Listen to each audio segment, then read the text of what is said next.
My name is Lilako. I play at KCB and I'm a front row.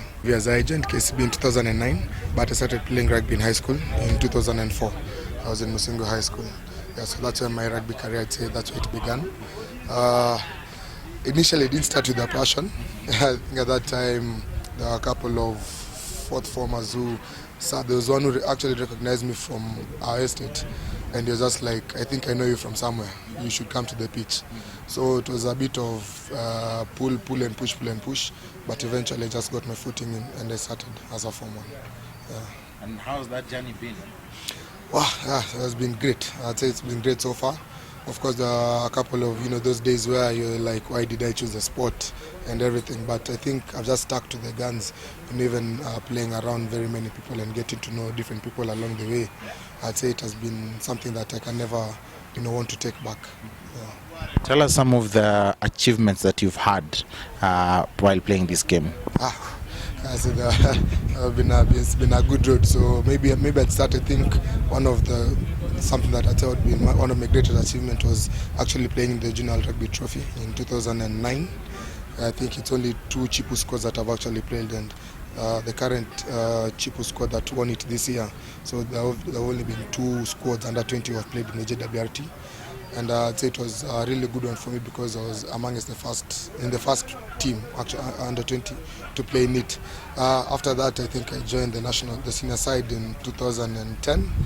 Got my first game in 2011 against Tunisia, which actually won the African Cup, the KCB Cup. So I'd say my first cup, I won the KCB Cup, so it was also another good moment for me. After that, I think when we won the Kenya Cup 2014-2015, the same season I was top try scorer, top point scorer, which was something good for me, which is something very big, having it as a front row. Normally we are not known to be scorers. So I think I was actually the second person to do it after Vincent Ongera, former hooker at Kenya Harlequins. It was a very good year for us. I think in that season we won the Floodlights, the Kenya Cup and the Enterprise Cup, and also the Sevens, but I don't play Sevens. After that, I was named captain in 2015-2016 season, but that season wasn't really good for us. We finished 4th. But after that, I think, as we all know, we won the three-peat, 16-17, 17-18, and 18-19, and actually won them as captain.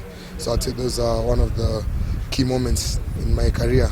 And up until recently, getting to be named captain in the Simbas squad and winning my first game on home soil. I think basically just those are some of the few things I could use as my achievements. How is it being a captain, first of all, for the Simbas, and then, but let's begin with the club. How is it being a captain? Well, it's challenging, because you're a voice of many people. At KCB, on a normal good day, we can train up to 80 players. So you could see those are so many people to have to look at and to have to know and to have to speak their language also.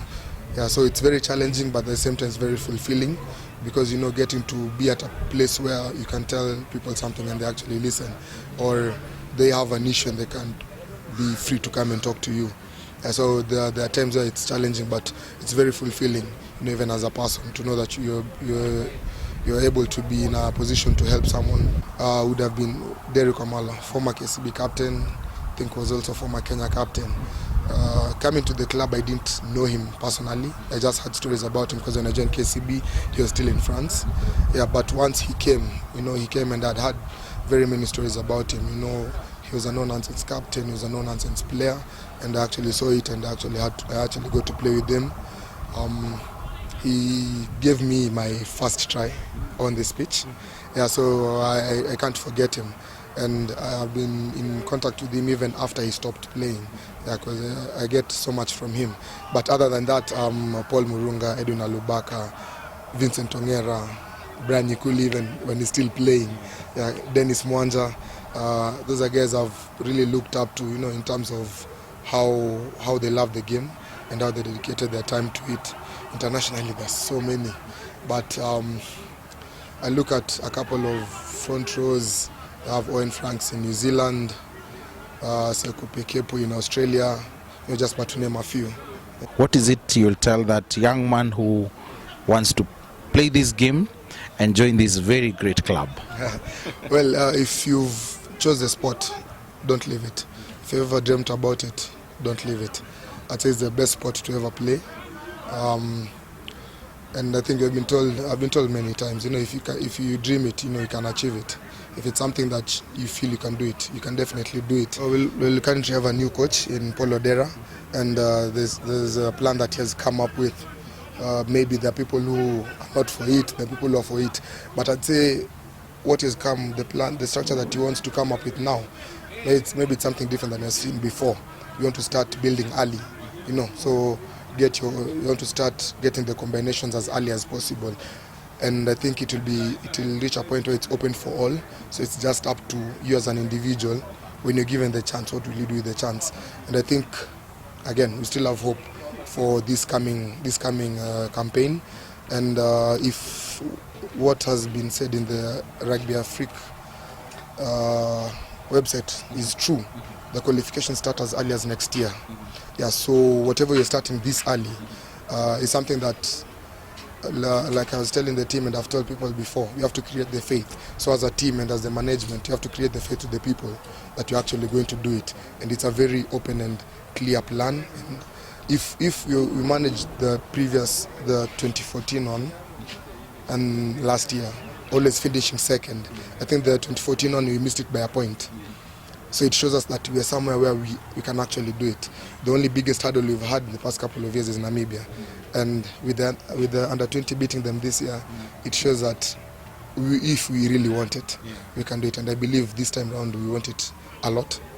And it's just up to the union to just get harder on the plan they're being given, and even everyone else out here to continue with the hope. Yeah, but I think the way you're started now, for now it might look like it's too much of experiments, but I also believe in whatever the coach has.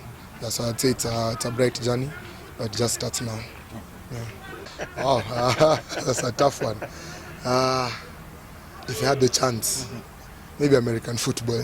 Yeah, I think it's more or less close to what I'm doing now, but it has. I think there are more hits there and a couple of different tools. Maybe that or Formula One. Yeah, Formula One. Your parting shot. My parting shot. Yeah. Well, let's say to the fans, I'd say just keep on supporting us. We'll always never let you down. The good days and bad, but you always do this for them. And also, I'd like to say something to even the families.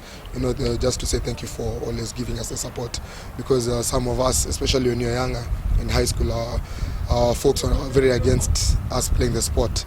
And I think it's generally to very many kids who want to do the sport. Just to tell the families, let your kids play the sport.